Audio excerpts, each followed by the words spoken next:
Hey lawa, fighter game channel မှာကြိုးဆိုပါတယ်။ဒီနေ့ကျွန်တော်တို့စနေနေ့ညစနေတနင်္ဂနွေညတွေကတော့ဒါထုံးစံအတိုင်းပဲကျွန်တော်တို့ဒီ fighter တွေကြိုက်တဲ့ပွဲစဉ်အများပြကျွန်တော်တို့ဒါကစားတဲ့ညတွေတကယ်တမ်းပြောမှဆိုလို့ရှိရင်တော့ဒီညမျိုးတွေမှာ fighter တွေထက်ဒါဒီ Vanguard တွေကပို့ပြီးတော့ပျော်တဲ့ညတွေအခုလိုမျိုးပွဲများတဲ့ညတွေမှာတော့ကျွန်တော်အနေနဲ့ကျွန်တော်ရဲ့ညီကိုတွေကိုတတိပေးချင်တာကကျွန်တော်တို့အတွက်ဒါရှေ့ဆက်ဖြစ်နိုင်တဲ့ပွဲစဉ်အနည်းငယ်ကိုပဲရွေးချယ်ပြီးကစားတင်တယ်လို့ကျွန်တော်ကအကြံပြုပါတယ်ဗျာဆိုတော့ဒီညကစားမဲ့ပွဲစဉ်တွေတော့ပွဲစဉ်အများများတဲ့အတွက်ကျွန်တော်အနေနဲ့ဒီ market theory ကိုအခြေခံပြီးတော့ဒါလိုရှင်းကျွန်တော်ပြောပြပေးသွားမယ်။ဒီတော့ကျွန်တော်တို့ဒီ Frankfurt နဲ့ United မှာဆိုလို့ရှိရင် United level 80ကိုပေါင်းသေးက3လုံးပေါင်း15ဗျာ။ဆိုတော့ United အခုပေးထားတဲ့80ဈေးကဒါ fair ဖြစ်လာဆို fair ဖြစ်တယ်။ဘာဖြစ်လဲဆိုတော့ Chelsea တောင်မှကျွန်တော်တို့ဒီဈေးထက်အနည်းငယ်ပဲကျွန်တော်တို့တာတယ်ဗျာ Frankfurt အဝေးကွင်းမှာပေးတာ level ရှုံးတော့ level 90 level ရှုံးဒီလောက်ပဲကျွန်တော်ပေးခဲ့တာ။ဆိုတော့ဒီအဒီမှာဒီ Chelsea နဲ့United ကဒီဈေးကွက်သတ်မှတ်ချက်ကိုကြည့်မယ်ဆိုလို့ရှိရင် Chelsea က United ထက်ပို့ပြီးတော့မြင့်တယ်ဒါကြောင့်မို့လဲ United နဲ့ Chelsea တွေ့တဲ့အချိန်မှာတော့ United ကအိမ်ဝင်ကျွန်တော်တို့ဒီပြ100ကွာတဲ့အနေထားမျိုးတောင်မှဒါ Chelsea ကိုကျွန်တော်အကြောင်းမပေးနိုင်ခဲ့တာဆိုတော့ဒီဈေးကွက်အရဆိုလို့ရှိရင်ဒီ United ရဲ့ဒီ body ကကျွန်တော်တို့အပေါ်ဈေးကွက်အောင်မယ်ဆိုလို့ရှိရင်အောင်လို့ရတဲ့အနေအထားမျိုးဒါပေမဲ့လည်းဒီညမှာကျွန်တော်ကဒီပွဲကိုဒီ body တက်စားလို့ရှိရင်ကိုပေါင်းသေးဒီ3လုံးပေါင်း 3D ကိုကျွန်တော်ကကိုများကိုကြိုက်တယ်ဘာလို့လဲဆိုတော့ဒီ United အသင်းအနေနဲ့အနိုင်ရနိုင်တယ်ဆိုပေမဲ့ United ရဲ့ဒီတိုက်စစ်မှုအမှုအနေနဲ့သူ့ရဲ့အသင်းဟောင်းနဲ့ဒီပြန်တွေ့ရတဲ့ပွဲမှာအနေငယ်ခက်ခဲနိုင်တယ်ဒါမှမဟုတ်ဒီပွဲကကျွန်တော်တို့ဒီအပြန်အလှန်သွင်းကိုတွေရှိလာနိုင်တယ်နှစ်သင်းစလုံးရဲ့ဒီ DNA ကလည်းနှစ်သင်းစလုံးကအတက်ကန်ဦးစားပေးကစားတဲ့အသင်းတွေဖြစ်တဲ့အတွက်ဒီပွဲကိုတော့ကျွန်တော်ကကိုများကိုပို့ကြိုက်တယ်နောက်တစ်ခုကကျွန်တော်ဒီ Chelsea နဲ့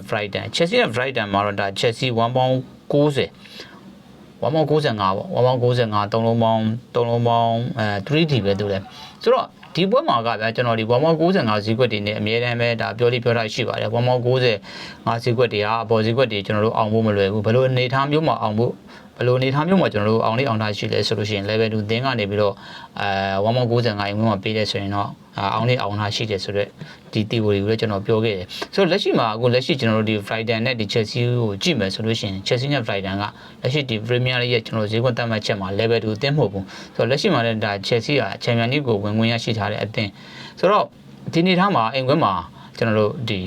1 pound 95ဆိုတာပဲဒီနေ့မှာကျွန်တော်တို့ဒါ Chelsea အနေနဲ့မဖြစ်သင့်ဖြစ်တိုက်တဲ့ဈေးကွက်တစ်ခုတကယ်တမ်းဒီပွဲမှာ Chelsea Brighton ကိုနိုင်ရမယ်ဆိုလို့ရှိရင်1 pound 50ထက်1 pound 50ဝင်ရိုးထက်1 pound 50ဝင်ရိုးထက်ကျွန်တော်တို့short ပြီးတော့ဒါပေးလို့မရအောင်အခုကတကိုးသွင်းအပြည့်နေနေဆိုတာဒီညမှာ Chelsea ထပ်ပြီးတော့ဒါ Brighton ကိုနိုင်ဖို့ခက်ခဲအောင်မယ်ဒါမှမဟုတ်ဒီညမှာကျွန်တော် Brighton body ကြိုက်တယ်နောက်တစ်ချက်ကကြတော့ဒီညမှာကျွန်တော် Brighton body ကြိုက်တဲ့အချက်တစ်ချက်ရှိသေးတယ်အဲ့ဒါကChelsea ကပြန်နောက်ဆုံးကစားခဲ့တဲ့ဒီ၄ပွဲပြန်ပွဲစုံ၄ပွဲ၅ပွဲလောက်ရှိနေပြီစက်တိုက်ပဲသူဒါဒီဈေးကွက်တွေကျထားတာဆိုတော့ဒီညမှာChelsea ပြည်သက်တွေရောဒါ fighter တချို့သော fighter တွေအနေနဲ့တွေးလာနိုင်တာကဒီညမှာတော့ Chelsea ဈေးကွက်ပြန်ပြီးတော့ကျွန်တော်တို့အောင်လာနိုင်ခြင်းရောက်ပြီဆိုတဲ့မျှော်လင့်ချက်မျိုးနဲ့လည်း Chelsea ဘက်မှာfighter တွေဒီဘက်မှာChelsea ဘက်မှာကျွန်တော်တို့ fighter အများစုလည်းရှိလာနိုင်တယ်ဒီအချက်ကြောင့်လည်းဒီဘက်မှာကျွန်တော်ဒီညမှာဒါ Brighton ကိုကြိုက်တယ်နောက်ဂိုးပေါင်းဈေးကလည်းတကယ်တမ်းပြောမယ်ဆိုလို့ရှိရင်တော့နှစ်သင်းစလုံးရဲ့ဒီပုံစံတွေကကျွန်တော်တို့ဒါဂိုးများတဲ့လက္ခဏာတွေကြောင့်ဂိုးပေါင်းဈေးကပြင်းတဲ့အထက်မှာပါတယ်ဒါပေမဲ့လည်းကျွန်တော်ထင်တာကဒီပွဲက၄ဂိုးရောက်ဖို့တိတ်ပြီးတော့ကျွန်တော်တို့မလွယ်ဘူးလို့ပဲကျွန်တော်ယူဆတယ်ဆိုတော့ဒီပွဲမှာကတော့ဒါအဓိကကျွန်တော်ရဲ့ဒီရွေးချယ်မှုကတော့ဒါ Brighton body ပါနောက်တစ်ခုကကျွန်တော်ဒီ Crystal Palace နဲ့ Liverpool မှာလည်းဒါ Liverpool ကအဝေးကွင်းကနေ1 pound 95 1 pound 90ဆိုတာမျိုးပေးထားတယ်ဆိုတော့1 pound 90ဈေးကွက်ကအိမ်ဝင်းနဲ့အဝေးကွင်းကတော့နည်းနည်းလေးတော့ကျွန်တော်တို့ကွာဟမှုရှိတယ်အဝေးကွင်းမှာကတော့ကျွန်တော်တို့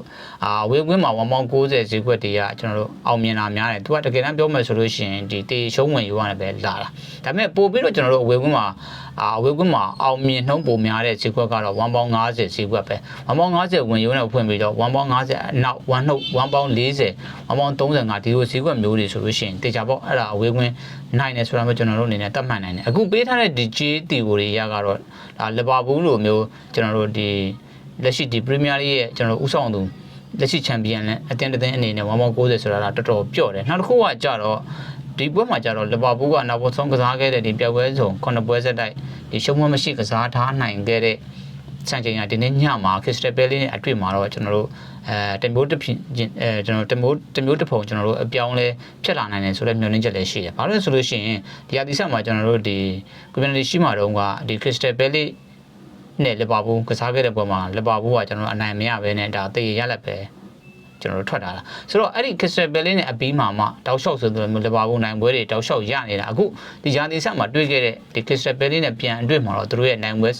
ကျွန်တော်ရရှိမှုကအနေငယ်အပြောင်းလဲဖြစ်သွားနိုင်လို့လည်းဖြစ်သွားနိုင်တယ်လို့လည်းကျွန်တော်ယူဆတယ်လက်ရှိဒီ G ပတ်တန်ကလည်းအပေါ်သင်းနေနိုင်မှုတိတ်မလွယ်တဲ့ဈေးကွက်တစ်ခုဖြစ်တဲ့အတွက်ဒီပွဲစစ်မှာတော့ဘယ်လိုပဲဖြစ်ဖြစ်ကျွန်တော်တို့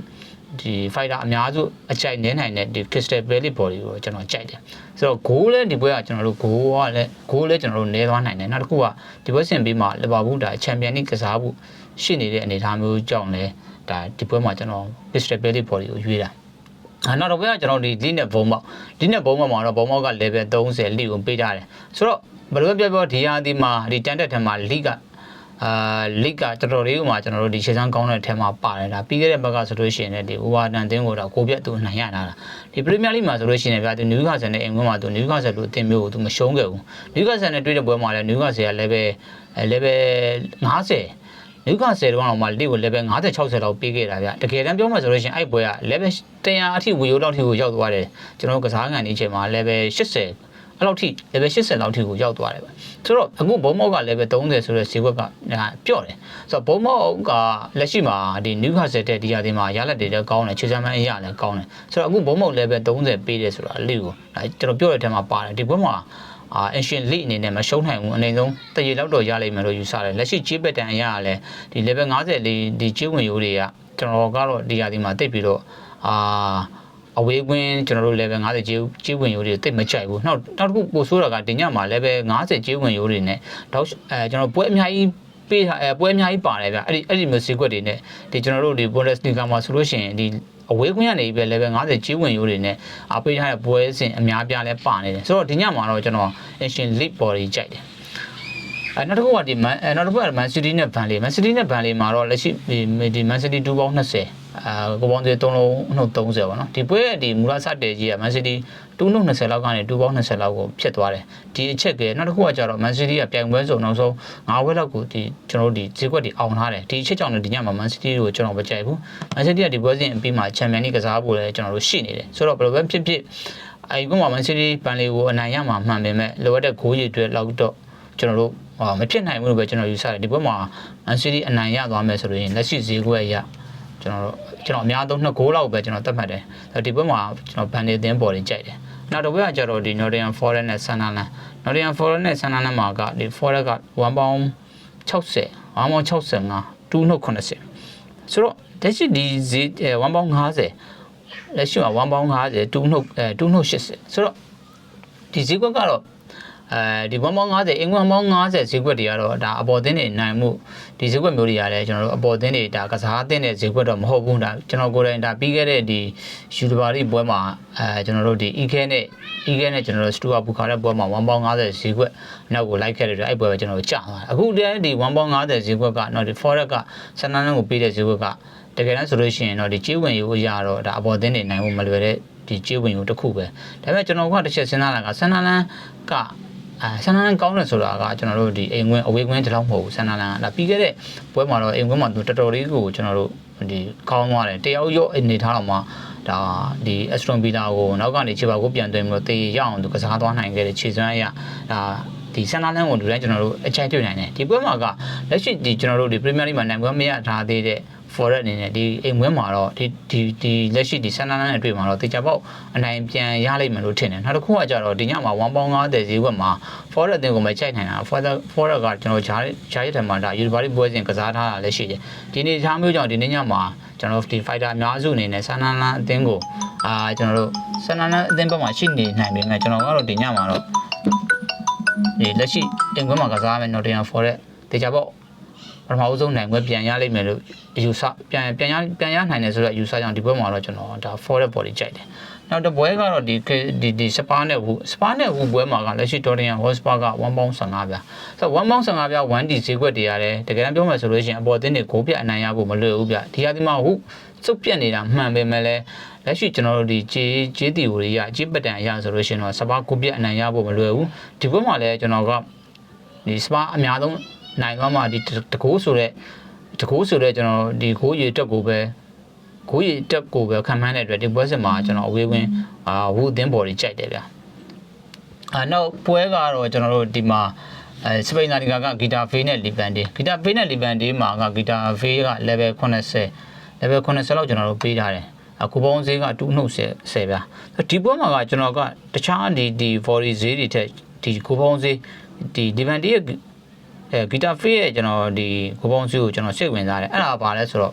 ့ကိုပေါင်းဈေးကအခုကြည့်တဲ့အချိန်မှာ2ပေါင်း10လောက်ပြန်ဖြစ်သွားတယ်ဆိုတော့ကိုပေါင်းဈေးကဂီတာဖေးနဲ့ပတ်သက်ပြီးခဲ့တဲ့တစ်ပတ်ကဗျာကျွန်တော်တို့ဒါတော်တော်များများ fighter တွေဝိုင်းရိုက်ကြတာဂီတာဖေးနဲ့အလာဘက်ပွဲလားမသိဘူး body ဈေး level 40 level 50လောက်ဒီကျွန်တော်တို့ဂီတာဖေးပေးပြီးတော့ကိုပေါင်းဈေး1အရှုံးဆိုတဲ့ဈေးကွက်မှာတော်တော်လေးကိုဒါ fighter တွေကိုဟုတ်တွေရိုက်ကြတာအဲ့ဒီမှာကျွန်တော်တို့တော်တော်များများလစ်သွားကြတယ်1-1ဆိုရကြလည်းပြတ်သွားတာပါဆိုတော့ဒီဒီချိန်မှာတော့သိကြတယ်ကျွန်တော်ကဒီချိန်ဒီဂီတာဖီရဲ့ဒီ2ပေါင်း10ပြားကအများဆုံးဒီပွဲကကျွန်တော်တို့အများဆုံးဖြစ်သွားမှာ2ဂိုးဆိုတဲ့ဟာမျိုးပဲကျွန်တော်ပေးတယ်ဆိုတော့တစ်ဖက်ကပြလီဗန်ဒေးရဲ့ဒီလက်ရှိရလက်တွေကိုကြည့်မယ်ဆိုလို့ရှိရင်လီဗန်ဒေးနောက်ဆုံးကစားခဲ့တဲ့9ပွဲလောက်ကိုကျွန်တော်ဂိုးတွေများထားတာဒီနေ့ထားမှာဂီတာဖီနဲ့အတွေ့မှာတော့ဒီဂိုးပေါင်းစီ2ပေါင်း10ပြားတာဒီချိန်မှာပြီးခဲ့တဲ့တစ်ဖက်ကကျွန်တော်တို့ဒီဗိုကီမှန်းထားတဲ့ရလက်မျိုးမထွက်ပေါ်ခဲ့တဲ့ဂီတာဖီရဲ့ပွဲစဉ်မှာဒီကိုပေါင်းစီ2နှုတ်10ပြားမှာတော့ဒီညမှာတေချာပေါက်ဂီတာဖေးနဲ့လီဗန်ဒီပွဲဟာတေချာပေါက်ဂိုးနဲမဲ့ပွဲစဉ်တစ်ပွဲဖြစ်ကျွန်တော်သတ်မှတ်တယ်ဒီပွဲမှာတော့ကျွန်တော်ဂီတာဖေးပွဲကိုကျွန်တော်ကိုကြိုက်တယ်နောက်ဒီမှာကျွန်တော်တို့ဒီလာလီဂါကအက်တလတီကိုမထွင်းတဲ့ရီယယ်ဒါ80ကိုနဲ့ရီယယ်မှာလည်းဒါရီယယ်က level 35ဆိုတော့ဒီပွဲကပြီးခဲ့တဲ့ဒီဘုံမောင်းနဲ့လီပွဲပုံစံမျိုးပဲဆိုတော့ဘုံမောင်းကနေလီကို level 35 level 30ပေးသူတွေမျိုးရီယယ်ကလည်းဒါကျွန်တော်တို့80ကိုဒါ level 30ပေးကြတယ်level 30ဟို level 40ပေးကြတယ်ဟိုပေါင်း3လုံးပေါင်း60ဆိုတော့ဗျ80ကိုနဲ့ပတ်သက်ပြီးကျွန်တော်ပြီးခဲ့တဲ့တစ်ပတ်ကတော့ချိုပင်ရိုက်ခဲ့တယ်ပေါ့နော်80ကိုနဲ့ Valican လို့ပွဲမှာ80ကိုကအဲ့ဒီပွဲမှာကျွန်တော်တို့ကြေးမအောင်ဘဲနဲ့ဒီ Real Madrid အသင်းနဲ့တွေ့မဲ့ဒီ Real Derby ပွဲမှာတော့တေချာပေါက် Madrid Derby ပွဲမှာတော့အိမ်ကွင်းမှာတေချာပေါက်ကျွန်တော်ဈေးကွက်ပြန်အောင်ရမယ်ဆိုတာမျိုးကျွန်တော်ချိုပင်ရိုက်ခဲ့တာရှိတယ်ဆိုတော့အဲ့ဒီမှာကျွန်တော်ခံမှန်းချက်အတိုင်းပေါ့နော်ကျွန်တော်တို့ဒီ Valican လို့ကြေးမအောင်ခဲ့ပြင်မဲ့လဲဒါ80ကိုကလည်းအဲ့ပွဲမှာကြေးမအောင်ခဲ့ဘူးသူကဒီအဲ့ပွဲမှာ Valican ကို130လားမသိဘူးပေးတာဆိုတော့ဒီရောအိမ်ကွင်းမှာပြန်ကန်မဲ့ဒီပွဲစဉ်မှာတော့ဒါ Real နေတဲ့လက်ရှိဒီရာဒီမှာဒီကျွန်တော်80ကိုတဲ့ပို့ပြီးတော့ခြေစမ်းပိုင်းရပိုကောင်းနေတယ်ဆိုပေမဲ့ဒီဈေးကွက်ကျွန်တော်တို့ဒီဖြတ်ကျော်နိုင်မှုအရာအိမ်ကွင်းမှာတော့ဒါ80ကိုတင်းနဲ့ Real Madrid တင်းကိုမရှုံးဘူးလို့ကျွန်တော်ယူဆတယ်ဒီဘက်မှာအနိုင်ရသွားမယ်ဆိုလို့ရှိရင်တော့80ကိုတင်းနဲ့ Real တင်းကိုအိမ်ကွင်းမှာအနိုင်ရသွားကပ်ပြီးတော့နိုင်သွားတာမျိုးကျွန်တော်ဖြစ်သွားနိုင်တယ်ဆိုတော့လက်ရှိကျွန်တော်တို့ဒီဈေးကွက် theory ရကလည်းအဝေးကွင်းကျွန်တော်တို့ level 50ချေးဝင်ရိုးဖြစ်နေတဲ့အတွက် Real အနေနဲ့အနိုင်ရဖို့မတိကျတဲ့ကျွန်တော်တို့ဒီ chip pattern တစ်ခုဖြစ်တဲ့အတွက်ကျွန်တော်ကတော့ဒီဘွဲစစ်မှာ80ကိုတင်းဘော်တွေကိုပဲကျွန်တော်ကြိုက်တယ်နောက်တော့ဘွဲကဒီမှာကျွန်တော်ဒီမာရော့ကာနဲ့ဒီမာရော့ကာနဲ့အလာဘက်မာရော့ကာနဲ့အလာဘက်မှာတော့မာရော့ကာ level 30ဆိုတော့ဒီကြေးဝင်ရိုးကတော့ဒါအိမ်ငွေ့ level ကျွန်တော်အဝေးငွေ့ level 50ကြေးဝင်ရိုးထက်အိမ်ငွေ့ level 50ကြေးဝင်ရိုးတွေကဒီဟာဒီမှာတော်တော်အလုပ်ဖြစ်နေတယ်ပြီးခဲ့တဲ့မနေ့ညတော့တောက်ကြညမှာဆိုလို့ရှိရင်လည်းကျွန်တော်ဂီရိုနာကိုကျွန်တော်ဒါအကန်ရွေးခဲ့တာတော့အိမ်မနေ့ညကဂီရိုနာကဒါ level 25ပဲပေးတာဗျာဂီရိုနာ level 25ကျွန်တော်ဒါ Espanyol ကိုပေးတာဆိုတော့ဂီရိုနာအနေနဲ့လည်းဒါကျွန်တော်လာလီဂါမှာနိုင်ပွဲမရ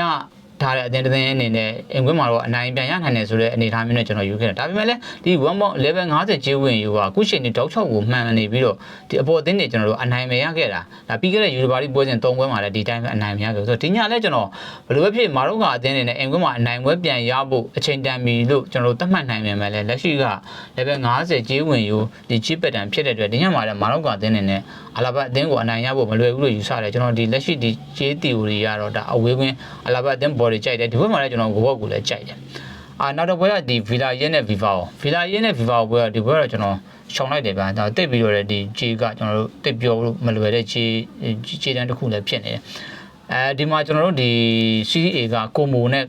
Cremonese Como နဲ့ဒီ Cremonese မှာတော့ထုံးစံတိုင်းပဲ Como က130ကျွန်တော်တစ်ချက်ကြည့်လိုက်မယ်နောက်ဆုံးအတိတ်ကြီးတွေချက်ကြည့်လိုက်မယ်ကိုမိုက1နှုတ်45 3လုံးပေါင်း80ဆိုတော့ကိုမိုဒီတရားဒီမှာကိုမိုကအခြေစမ်းတော်တော်ကောင်းနေတယ်ဒါပေမဲ့ကျွန်တော်ကဒီဘက်မှာကျွန်တော်တခြားအချက်လက်တွေကိုဘာမှကျွန်တော်မကြည့်တော့ဘူးဒီပွဲရဲ့ဒီ chip pattern ဒီ1နှုတ်45ကျွန်တော်ပြောနေတဲ့1နှုတ်25နဲ့1နှုတ်65တွင်ပေးတဲ့အတင်းတွေကတော့ကျွန်တော်အောက်ကိုပဲကျွန်တော်ရွှေ့မှာတော့ဒီလက်ရှိဒီ Cremonese ဒီ combo နဲ့ဒီ Cremonese ပွဲမှာလည်းလက်ရှိကျွန်တော်ဒီ chip pattern ရအပေါ်သင်းဒါကိုပြတ်နိုင်ဖို့မလွယ်တဲ့ဒီဈေးကွက်ဖြစ်တဲ့အတွက်ကျွန်တော်ကဒီပွဲမှာအောက်သင်းဒီ Cremonese ကိုပဲကြိုက်တယ်ကိုပေါင်းကတကယ်တမ်းပြောမယ်ဆိုလို့ရှိရင်ကိုပေါင်းကလည်းနည်းနည်းလေးပြင်းတဲ့ထဲမှာပါတယ်စီးရီးမှာ3လုံးပေါင်း80ဆိုတဲ့ဈေးကွက်ကဒါကဒီ1ပေါင်း25 1ပေါင်း 30 1ပေါင်း40 1နှုတ်25 1နှုတ်30 1နှုတ်50ဒီလိုဈေးကွက်တွေမှာကျွန်တော်ကိုပေါင်း3ပေါင်း80 80ဆိုတာကျွန်တော်ပြောနေကြအတိုင်းပဲအောက်သင်း9ရနိုင်တဲ့အနေအထားမျိုးကြောင့်ကိုလည်းများသွားနိုင်တယ်ဒါပေမဲ့ဒီဘက်မှာကျွန်တော်တို့အတွက်ဒါတေချာတဲ့ဒီရိုက်ကွက်ကတော့ဒီ Chromonesi body ကတော့ကျွန်တော်တို့အတွက်မရှုံးနိုင်ဘူးလို့ကျွန်တော်ယူဆတယ်ဒီလက်ရှိဈေးကွက် theory ကကျွန်တော်တို့နေတာ Chromonesi body ပဲယူရမယ်နောက်တစ်ခုကကျွန်တော် Juventus နဲ့ဒါအတ္တလန်တာ Juventus နဲ့အတ္တလန်တာမှာလည်းဒါတေရှုံးဈေးကွက်တေရှုံးကြေးဝင်ယူဆိုတော့တေရှုံးကြေးဝင်ယူတွေကအပေါ်သင်းနေနိုင်ဖို့သိမလွယ်ဘူးဒီမှာကျွန်တော် Juventus နဲ့အတ္တလန်တာပွဲကဒီပွဲတော့ကျွန်တော်ကဘယ်လိုပဲဖြစ်ဖြစ်ဗျဒီပွဲက volley တက်စားလို့ရှိရင်တော့ကျွန်တော်က2.80မှာကျွန်တော်ကိုယ့်ကိုကြိုက်တယ် Juventus နဲ့ဒီအတ္တလန်တာပွဲကျွန်တော်ကိုယ့်ကိုကြိုက်တယ်နောက်တစ်ခုကဒီ Cagliari နဲ့ Inter Milan Cagliari နဲ့ Inter Milanမှာ Inter ကဝေခွင့်ကနေပြီးတော့ 1D ကိုပေါင်းဈေးကနှလုံးရှုံးဒီပွဲလည်းကျွန်တော်ကိုယ့်ကိုပဲကြိုက်တယ်ဗျဒီပွဲလည်း Inter နိုင်သွားမယ်ဆိုလို့ရှိရင် 1D ဆိုတဲ့အနေအထားမျိုးပဲဒီပွဲလည်းကျွန်တော်ကိုပြတ်ဖို့မလွယ်ဘူးတော့ Cagliari နဲ့ Inter ပွဲလည်းကျွန်တော်ကိုယ့်ကိုပဲကြိုက်တယ်နောက်ဒီမှာရှိတာကကျွန်တော်တို့Bundesliga ပွဲစဉ်တွေရှိတယ်။ Bundesliga ပွဲစဉ်တွေမှာကတော့ကျွန်တော်ပြတ်တော့ပြောခဲ့သလိုမျိုးပဲအဝေးကွင်းကျွန်တော်တို့အဝေးကွင်းတင်းနေရနေပြီးပဲဒါကျွန်တော်အကျော်ပေးထားတာလေဆိုတော့အဲ့ဒီမှာဒီကျွန်တော်ကြိုက်တဲ့ပွဲတွေကျွန်တော်ရွေးပြောလိုက်မယ်အဲ့ဒီမှာကကျွန်တော်ဒီ Who နဲ့ Live မှာဘော်လ်ဈေးကဒဲလောက်မှာကိုပေါင်းဈေးတွေ 3D ဝင်ယူနဲ့ဖွင့်ထားတဲ့ဒီပွဲ Who နဲ့ Live ဒီပွဲကိုတော့ကျွန်တော်ခိုးပေါ်တစ်ချောင်းနဲ့ကြိုက်တယ်နောက်ဒီမှာဒီ Leverkusen နဲ့စိတ်Leverkusen နဲ့စိတ်မှာလည်း Leverkusen က level 50ဝင်ရုပ်ပဲဒါစိတ်ဝင်ပေးထားတာစိတ်ဘော်လီကိုပေးထားတာဒီဘက်မှာလည်းကျွန်တော်စိတ်ဘော်လီကြိုက်တယ်ဗျာစိတ်ဘော်လီကြိုက်တယ်ဂိုးအောက်လည်းကြိုက်တယ်နောက်တော့ဘွဲကကြတော့ဒီမိုချန်ကလာဘက်နဲ့ Frankfurt ဆိုတော့မိုချန်ကလာဘက်နဲ့ Frankfurt မှာတော့ကျွန်တော်ကဒီဘွဲမှာမိုချန်ကလာဘက် level 50 level 40ကိုပေါင်းသေး 3D ဒီဘွဲကကျွန်တော်ဂိုးအောက်ကြိုက်တယ်ဒီဘွဲဟာဒီနေ့ညမှာကျွန်တော်တို့ဒီထိုးသားများစုကအပေါ်ကိုပေါ်ကျွန်တော်တို့ရိုက်မဲ့ပွဲဘာလို့လဲဆိုတော့ Frankfurt ရဲ့နောက်ဆုံး5ပွဲကိုတွားကြည့် Frankfurt ကကျွန်တော်တို့ပွဲတိုင်းကျွန်တော်တို့ဂိုးများထားတာဒါပြီးခဲ့တဲ့တစ်ပတ်မှာတော့ဒီကျွန်တော်တို့ Frankfurt ရဲ့ဒီဂိုးဈေးကွက်ကိုကျွန်တော်6ရိုက်သေးတယ်ပြီးခဲ့တဲ့ဘက်ကဒီ Junior Valley နဲ့ပွဲဒါပေမဲ့အဲ့ပွဲလည်းကျွန်တော်တို့မပြောနိုင်မဲ့ဂိုးတွေများပါတယ်ဆိုတော့ဒီတစ်ပတ်ဒီပွဲကတော့တေချာပေါက်ဒီ Mönchengladbach နဲ့ဒီ Frankfurt ပွဲကတော့ဒီဘက်မှာတော့တေချာပေါက်ဒါ Frankfurt ကကျွန်တော်တို့ဂိုးအောက်ပြန်ရောက်မဲ့အလှည့်ရောက်ပြီးတော့ကျွန်တော်ကတတ်မှတ်တယ်ဒီ Mönchengladbach နဲ့ကျွန်တော် Frankfurt ပွဲမှာတော့ကျွန်တော်ဂိုးအောက်ကိုရွေးထားတယ်ဆိုတော့အဲ့ဒီမှာဒီနေ့ညကျွန်တော်တို့ဒီရွေးချယ်ထားတဲ့ပွဲစဉ်တွေထဲမှာဒီကျွန်တော်အကြိုက်ထုတ်ထားတဲ့ပွဲကကျွန်တော်9ပွဲလောက်ရှိတယ်ဗျ9ပွဲလောက်ရှိတယ်ဆိုတော့အဲ့ဒီ9ပွဲကိုဒီမှာကျွန်တော်ဒါပြောပြပေးသွားမယ်ဆိုတော့အဲ့ဒီ9ပွဲတွေကကျွန်တော်အညီကိုတွေအနေနဲ့ကြိုက်တဲ့ပွဲ2ပွဲပြဖြစ်ဖြစ်3ပွဲပဲဖြစ်ကြိုက်တယ်လို့ကစားပါဒီ9ပွဲကိုကျွန်တော်တို့ဒီမောင်းကစားမယ်ဆိုလို့ရှိရင်လည်းဒါကစားလို့ရတယ်ဆိုတော့အဲ့ဒီမှာကကျွန်တော်ဒီနေ့ညဒီကျွန်တော်ရဲ့ဒီအကြိုက်ဆုံးလို့ယူဆထားတဲ့ပွဲကဒီဆက်တော့ကျွန်တော်ပြောတဲ့ဒီဈေးကွက်မှာကျွန်တော်တို့ဒီဈေးကွက်အောင်နိုင်ဖို့တေချာနိုင်ကျွန်တော်ကိုဈေးကွက်မှာဈေးကွက်အောင်ဖို့ကျွန်တော်တေချာတလောက်ရှိတဲ့ကျွန်တော်ရဲ့ဒီဂျေးတီအိုရီကကျွန်တော်မှန်ကန်ခဲ့မယ်ဆိုလို့ရှိရင်အောင်မြင်ဖို့များတဲ့ပွဲစဉ်တွေကကျွန်တော်ကဒီကွန်ဘိုနဲ့ဒီခရိုမိုနိုစီဒီကွန်ဘိုနဲ့ဒီခရိုမိုနိုစီမှာကျွန်တော်ခရိုမိုနိုစီဘော်ဒီကိုကျွန်တော်ရွေးထားတယ်နောက်တစ်ခုကကြတော့ဒီဂီတာဖေးနဲ့လီဗန်ဒီပွဲမှာကျွန်တော်ဂိုးအောက်ကိုရွေးထားတယ်နောက်တစ်ခုကဒီမိုချန်ကလာဘက်နဲ့ဖရန်ဘွက်ဒီပွဲကိုလည်းကျွန်တော်ဒါဂိုးအောက်ကိုရွေးထားတယ်နောက်ပွဲကဒီအီတီကိုနဲ့ရီရဲ့ဒီပွဲမှာကျွန်တော်အီတီကိုဘော်ဒီကိုရွေးထားတယ်နောက်တစ်ပွဲကချက်စီနဲ့ဖရိုက်တန်အဲ့ဒီမှာကျွန်တော်ဖရိုက်တန်ဘော်ဒီရွေးထားတယ်နောက်တစ်ပွဲကဒီပဲလေးနဲ့လီဗာပူးဒီပွဲမှာလည်းကျွန်တော်